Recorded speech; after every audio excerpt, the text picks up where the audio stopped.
How's it, punters? Welcome back to the BSB podcast. Might be the last one for a while. I'm going to be going away tomorrow for a couple of weeks, and I know we'll see if we can get one recorded. But if we don't, then this will be the last one. So today we're going to be chatting about me heading down to the Betway SA20 cricket that took place, or what's currently ongoing actually. Went down to Newlands for a game, and we're going to be chatting about the Australian Open, EPL, taking a look at some of the EPL fixtures coming up. We're going to be skipping the kind of cups, those Mickey Mouse trophies and all of that. So Simon's with me as always. Simon, it's been cooking down here in Cape Town.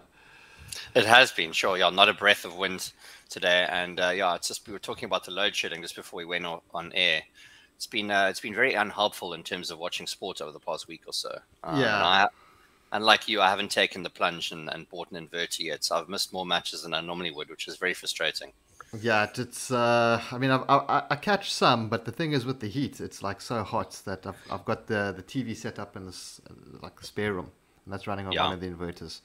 Yeah, and it just cooks in there, and I've only got a small little like a 6-inch fan that that works overtime, and it's enough to cool your feet, and that's about it. Yeah, it's enough not to make you like totally uncomfortable, but yeah, it's such a slip, especially with the load shedding. But anyway, let's talk about the SA20 that's going on. That's just been sponsored by Betway. So they invited us down on Friday. I went down, and it was quite lekker. It was such a lekker experience to be down at Newlands. The weather was perfect. I went down to the President's Suite, so get that kind of VIP experience. Saw Graham Smith there as well. Oh, nice. Some lekker food and some great cricket as well. So I must say it's such a vibe at the ground. It's really, really something else. Yeah, it's brilliant. I just love the fact that Newlands have reopened and they have this kind of interest in cricket again, which is just really encouraging. I mean, my Cape Town started off with the home win on Tuesday, which is when we last recorded the podcast. But I understand that when you watched the Durban Super Giants gave them handed to them by 5 wickets. No, they beat them quite easily. It was a bit disappointing in that sense, because it was the first innings was more entertaining than the second innings, because they weren't really ever chasing it. It was like they were never under pressure. I mean, I think Cape Town lost a wicket in the first over or something like that, and it just kind of set the tone. But they did hit a couple sixes. And one of the best things about being at the stadium is that cool promotion that Betway are running, which is the Catch a Million promotion. So if you're in the stands and it gets hit for a 6 and you catch it with one hand, you go into a draw for that. I think you go into a draw for $1 million, or you win a share of $1 million. So you win a share. So I think at the end of the tournament, they're going to divide that $1 million by how many catches there were. And that was one of the highlights of it, because you can hear the crowd kind of gasp when it goes for the 6, and then you can either hear the groans or the cheers when the guy catches it. But it has to be a clean catch. That's the kind of caveat there. And there was the dude that kind of, I don't know, I didn't actually see what happened, but I'm assuming it kind of hit him and he fumbled, but he still caught it, and with one hand, but they didn't give it to him because it wasn't a clean catch or something like that. Okay, fair enough. So no one picked it up, and unfortunately no sixes were shot up my way, so I didn't really have my shot at glory. But otherwise, it was a great day out, and just a big thank you to Betway for hooking us up. Yeah, I think it's going to be an exciting tournament to follow. Actually, looking at the moment, the teams also look fairly well balanced from what I've seen in terms of strength, and obviously with all these young new players in there, I think it'll take a while before you'll see them kind of separating themselves from the pack. One team or another. But my Cape Town is top of the leaderboard despite losing last night again to the Sunrisers Eastern Cape. But yeah, I think that the investment from the IPL is well needed, and with SA cricket struggling so much of late, I think it could be a real boost to them. Yeah, if you guys are close to one of the grounds, it really is an experience to go down there. It's much better than watching it on TV. I almost don't want to watch it on TV after watching, having been down to the ground. The tickets aren't that expensive. I think they were like less than $100 in Paul. And Cape Town, I think they're about 150 Rand or so. So it really is a good experience. But let's talk about the EPL. Couple of, well, I don't want to say upsets, but kind of title-defining moments happening. I think we'll start off with the Manchester derby, where Manchester United picked up a 2-1 win over City there. We both fancied United to get a result there. We both were on the right side. Yeah. So, yeah, very unfortunate for City, who are now something like 9 points behind Arsenal. It's kind of... Yeah, I mean, I think it's you hear these kind of things from Pep in the past, and you got to sort of take it with a pinch of salt. I mean, he's now saying, "Oh, well, they don't even have a chance at the league, and they're not even, they're not even they haven't even got the Premier League in their sights anymore," which I think is a vast over exaggeration. I mean, I think that City still definitely have a shot. It's still early days, but yeah, I mean, I think none of my bets I was that confident in last week. I leaned towards United. It came through, and that was unfortunately one of the ones which was disrupted for me for load shedding as well. So that was it was a pity. But I like the fact that United chasing down a game after being 1-0 in the 60th minute. That sort of hasn't been in their DNA for a while now. And obviously having won 5 games in a row, I think Ten Hag now sort of started to look more comfortable in his role of rebuilding the team. So I think it's positive for United. Yeah, it was very much City like dominated after the second half started, and once that goal was scored, it kind of looked like it was finished. Like kind of that was it. And very, very good comeback from United there. A bit of a controversy with that one goal with Rashford being kind of offside and all of that. So, but actually a couple of incidents like that which we'll jump into a little bit later. But yeah, good result for them. And then Brighton smashed Liverpool 3-0. I don't know what is going on at Liverpool. It is just absolute disaster at the moment. I mean, gosh, if you're a Liverpool fan, I would just probably turn it off for the rest of the season, to be honest. Sure. Well, I mean, I said last week, I mean, betting against Brighton at home is always at your own peril. And, I mean, especially coming up against a Liverpool team, which has just looked really awful of late, to be quite honest. So nothing was going to convince me to back Liverpool in that spot, even at over even money. So, yeah, I mean, Brighton keeping a clean sheet as well. And if you just think, I mean, not even 2 seasons ago, Liverpool, the most prolific scorers in the league, couldn't notch a goal against Brighton. That's quite something. A very convincing victory. It really has been a big change. But we've spoken about it quite a few times on the podcast, and they just keep regressing. They need a midfielder. It's blatantly obvious, and it has been for some time. And I don't know why they haven't spent. And now's the time to spend. It's a January transfer window. It's coming to an end soon. Yeah, we really need to bring in some 2 weeks to go. There. Yeah. And then, Everton losing to Southampton. Not too much to talk about there. Nottingham Forest beating Leicester. Wolves beating West Ham. Brentford picking up a comfortable win against Bournemouth. I think that was quite a good punt to have if you were on that one. Then going over to Sunday, we had Chelsea picking up a squeaky bum 1-0 win against Crystal Palace, kind of stopping their slide. It's good to see them get a result. They've also been buying players left, right, and centre, Simon. Yeah, absolutely. I mean, they're scoring at the moment. They need to start picking up points. Sitting at 10th on the table, obviously not where they want to be. And I think, look, I don't think they realistically went in the season necessarily with title hopes, but I think that they certainly didn't expect to be where they are now. And what did you think of the North London derby? Well, we'll get to that one next. We've got one more. We had that Newcastle small 1-0 win over Fulham. I don't know if you caught that Mitrovic penalty. I actually didn't know. Oh, wow. So he won a penalty. He took the penalty and he scored the penalty, but it was deemed as a foul or illegal play or whatever, because what had happened, and I think this happened once before, I think like a couple of years ago, for City or someone.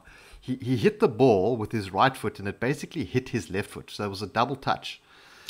So he took the shot, but it came like with his right boot, and it then came off his, kind of deflected off his left one, if that makes any sense, and went into the corner. And, it was a goal. And it was disallowed. And I was like, what? They disallowed that? And then I'm like, oh, wow. Like, I mean, how embarrassing is that, to be honest? Like, he's not the best penalty taker to begin with, Mitrovic, even though he is on penalties. But he probably, as he hit that, he thought, "Oh gosh, I just hope they don't bring this back." Yeah, obviously, I'm sure he knew exactly what had happened. And Newcastle dominated that game. Lots of shots. I think it was Isak that scored the winner. Good to have him back after ages out. But Newcastle 62% possession, 20 shots, 5 on targets. I'm just worried that we're kind of in a bit of a decline as well. I'm not sure if we're going to be able to achieve that top 4. At least we are in the semi-final spot in the EPL. I know we wouldn't talk about the the other cups, but yeah, we'll play Southampton next in the semi-final. So potentially meeting United, or I can't remember who they're playing. But yeah, it should be a Newcastle versus United final. Yeah. one of the teams you kind of don't want to face in the final at the moment. But Yeah. Anyway, let's go to the North London derby where Spurs just rolled over to Arsenal. There's nothing else you can say about that. What a Absolutely. lackluster performance. I was expecting a much better performance from Spurs there. I said I liked them, not wild on that bet, but I certainly was leaning towards Spurs over Arsenal there, just in terms of the odds. And yeah, look, as you say, look, Arsenal's finishing was just much better, but Spurs also they weren't there. So I think they got to beat themselves up a bit after that. They really didn't bring what they needed to the North London derby. Yeah, Conte's just not working with them. It's honestly it's just a bad fit. Yeah, agreed. Absolutely agreed. Yeah, so that was a bit disappointing. I was expecting quite a cracker of that one, actually. Yeah, and Arsenal now favourites to win the league, actually. So last week we spoke about it. They were 2.35 or something, and City were 1.8. That's kind of flipped around now. They're pretty far clear. Look, we're only halfway through the season. Anything can happen. Those two sides still need to face each other. So that's a potential 6-point swing for City as well, or even a bigger gap made for Arsenal. I think it's going to come down to that, really, who's going to be winning the league. But let's jump into upcoming fixtures. We've got some midweek, it's double game week from last week, and then we'll chat about the upcoming ones over the weekend. We've got Crystal Palace taking on United tomorrow night.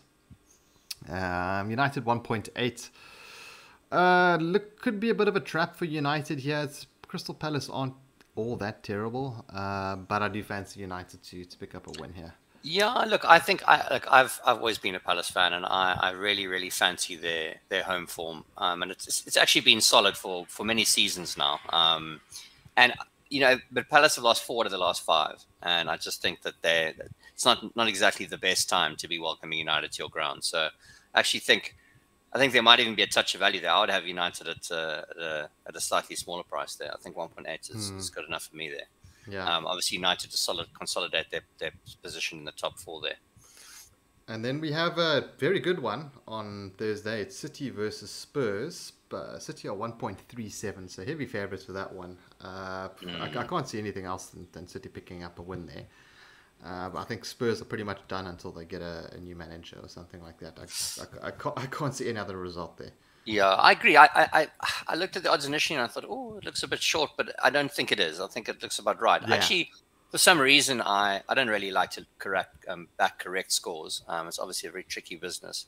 But I've got a bit of a hunch about this one. I don't know why, but I just feel like 2-1 City just seems like the right bet. I don't think that City are going to run away with it. And I think that the bookmakers have it right pinned as an over 2.5 game. So I like 2-1 City, their correct scoreline. I think it's just something that's just obviously a long shot, but standing out for me. Yeah, you're going to get better kind of value taking that than just taking City at 1.37.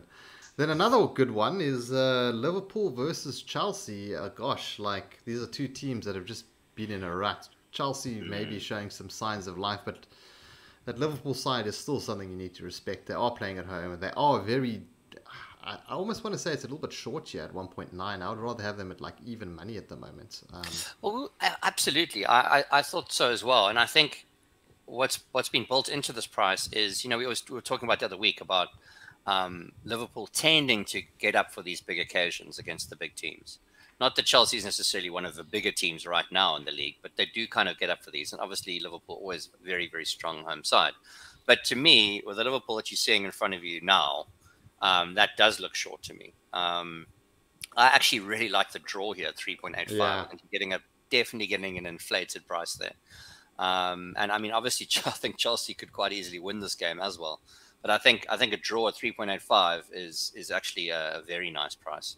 And it's a good, I think the bookies are maybe thinking it's a good bounce back spot after getting hammered by Brighton. But I think you'd be crazy to take those. Yeah, I mean, just take zoom out a bit and look at their season rather than the last result. So going to be an interesting one. I also fancy a draw there.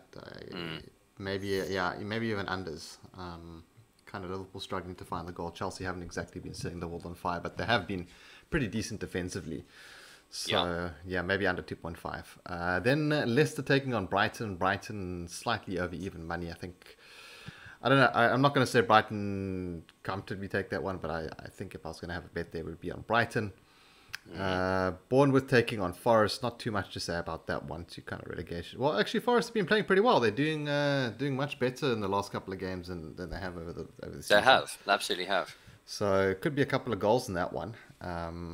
Maybe look at overs or something. Then Southampton versus Aston Villa. I don't think there's too many folks interested in that one. Yeah. West Ham 1.8 against Everton. Your Everton are dire at the moment. Can't I just also can't back West Ham, who aren't exactly. No, neither can I. Neither can I. I mean, to me, there, if you have to pick a side, it's actually probably Everton. But I can't back them either. But I do think that price on West Ham is a little bit short.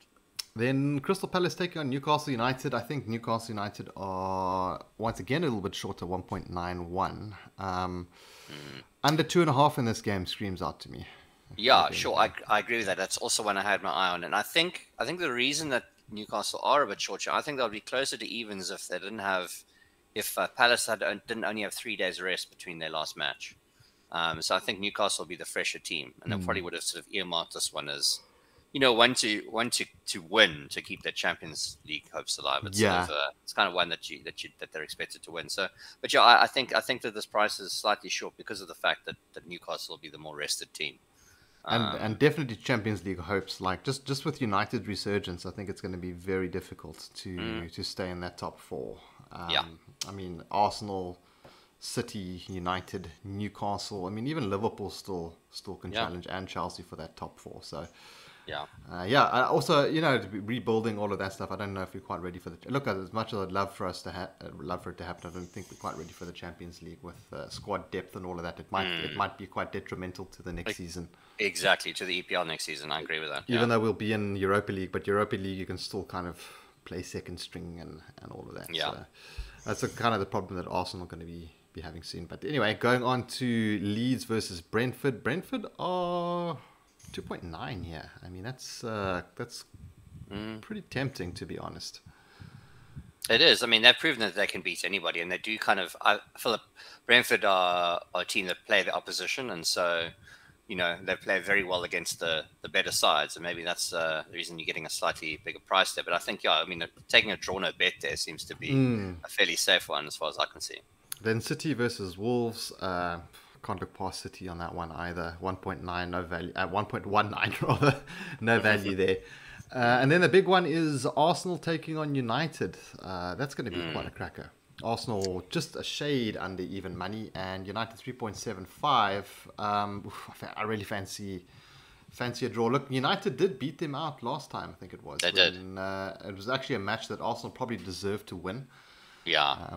But or deserved to get a result out of rather, and I think Arsenal are going to pick up a win here. Look, United, as well as they've been playing, it's going to the Emirates. It's playing against an Arsenal team that's just still hasn't shown any signs of kind of slowing down. They haven't, and I think this is the thing for me is that United beat Arsenal when they were least expected to, and now they are playing really, really well, and they're not obviously expected to beat Arsenal, as you can see by the odds. But I just think that there's going to be a lot more pressure on them. I actually would have made Arsenal a slightly shorter price, actually, to be quite honest. But I like over 2.5 goals in this match. Yeah. I think 1.73 isn't necessarily the most appealing odds, but I think this one's going to be an entertaining one. I really do. I think it'll deliver on expectation. I hope so, because these matches usually go one of two ways. They're dull, they're very dull, they're very entertaining. You generally don't find much in the middle. So let's hope it is a cracker. I looked at both teams to score, not much value there, 1.66. So I think I'd also take that over 2.5. United should at least be good for a goal, and Arsenal could always be counted on at least one or two as well. Yeah. Then we have Fulham taking on Spurs. Not too much to say about that one. That pretty much rounds out the EPL. What's your best bet for the EPL in these set of fixtures? Sure. There's a lot of interesting matches that I'm really excited to watch. In terms of bets, I would probably say it's probably Arsenal actually. Arsenal to beat United. I think that United are gonna be under a lot of pressure on this trip to Arsenal, and I think that, as you said, Arsenal have done nothing to convince us that they won't roll them. United are obviously playing much better than they have been in recent times, but I like Arsenal. I would have had them at a slightly shorter price. Not the most appealing odds, but I like Arsenal there. Yeah, I also fancy them. It's just going to be such a close game. I also like Newcastle to pick up a result against Crystal Palace. I think those are the two that I'm currently looking at. Yeah, But short yeah, list. Arsenal. So there's also going to be a lot of pressure on Arsenal for that one. That's my only concern there, because I mean it's a big match for them to win that one. And wow, I mean you you already got one hand on the trophy. You're starting to lift that second hand onto it there. Yeah, Even though absolutely. the season is very long and a lot can happen, but these are the games that you absolutely must win. Beat the teams that are going to be challenging you, because United in theory could still challenge for the league. I mean they're up there with City now. Even Newcastle to an extent could potentially Yeah. challenge, but let's not get ahead of ourselves. I think the over 2.5 goals, which is slightly shorter price, is probably a better bet. But I just like the inflated odds on Arsenal to win. But over 2.5 also looks like a nice bet in that match. Maybe Arsenal to win and both teams to score at 3.5. That looks pretty decent as well. Or over 2.5 goals both teams to score. Yes, 1.9. No, I'd rather go with Arsenal to win and both teams to score. But yeah, Yeah. I'm gonna go with Arsenal there. Right, let's jump over to some tennis. Australian Open. I see Betway have a bit of a promo going for this one. 500,000 rand in prizes, including 100,000 rand grand prize. Is that predictor kind of thing that they did last time, where that was quite a profitable tournament for me. Yeah. Let's have a quick look at this. Place 50 rand or more, and you're going to draw. Okay, so that's how that one works. Yeah, so obviously Australia is a long way ahead of us in terms of time. So we wrapped up day one yesterday of play, and day two is already sort of coming to a close now. So the matches kick off at about 2 a.m. South African time, and then the late starts are sort of like lunchtime, but never really later than that. But there were actually very few big upsets in the opening rounds, which is quite unusual for a Grand Slam, because you normally have quite a few big names bombing out. I mean, Coric, Wawrinka were two, but that's about it. The big names that fell. So that's no great shakes really. And the ladies' draw was pretty similar, with nearly all the favourites moving through to round two. So nothing crazy happening there yet. But yeah, as I said, it's a tricky one to watch for South Africans, unfortunately, because it's generally kind of all over by sort of 3 o'clock at the latest. So if you're working normal hours, it's gonna be quite tricky to watch unless you're a real night owl and stay up late. But yeah, that's this is a tournament I've struggled to kind of pick apart, especially in terms of the outrights. I think it's a hard one, but I'm really looking forward to a very open draw in both the men's and the ladies. In fact, the ladies is always open, but the men's is looking. I think that if you take Djokovic out of the equation, maybe to your peril, but I think you can. There's quite a lot of potentials there. Aliasim, Serev, yeah, so it should be a good one. Yeah, and you still fancy Jocko for the for the outright. Look, at Djokovic, I think he's just, for me, not to back at those odds. He's more injury prone than he ever has been. He's playing really, really well. He had a bit of a dull 2021. His last season was very good, but I can't back a player at that odds when he's sort of not, he's coming towards the end of his career. I mean, he's not as far gone as obviously someone like Nadal, but he's getting there. So I wouldn't back him at that price. I would much rather even if you take a longer player and trade them out at a later stage. That would be my approach. But yeah, it's always an interesting tournament, because 5 sets in that kind of weather, you have a lot of people that just absolutely flake under those conditions. So yeah, good to watch. But yeah, if you're going to be taking a bet, make sure it's over on Betway, where you can get a chance to pick up that lacquer price.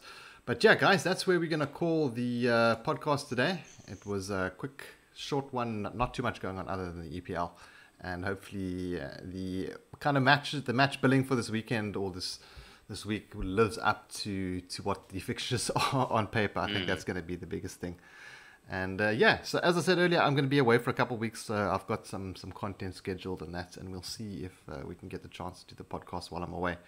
It's just an issue with microphones and sound quality and editing and all of that. So no promises, but if we do, then you'll see us next week. But anyway, guys, thanks for tuning in, and we'll catch you in the next one. Cheers.